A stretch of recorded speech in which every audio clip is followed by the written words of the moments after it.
এটা তো গ্রুপের প্রথম আম কাঁঠালি উৎসব মিশিগানে ইউএস বাংলা ডায়েরির আয়োজনে।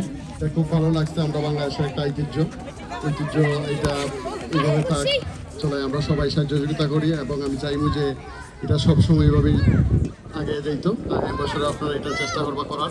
আমরা সবাই পার্টিসিপেশন করতাম, যতটুকু পারি সহযোগিতা করতাম আমাদের বাংলাদেশের এই ঐতিহ্যগুলো যাতে এখানে আমরা আমেরিকার মাটিতে এইভাবেই চালিয়ে যেতে পারি। খুবই সুন্দর আয়োজন হয়েছে এবং এটা মানে আমি খুবই আনন্দিত যে এখানে আজকে থাকতে পারছি। থ্যাংক ইউ আপনারা সবাই।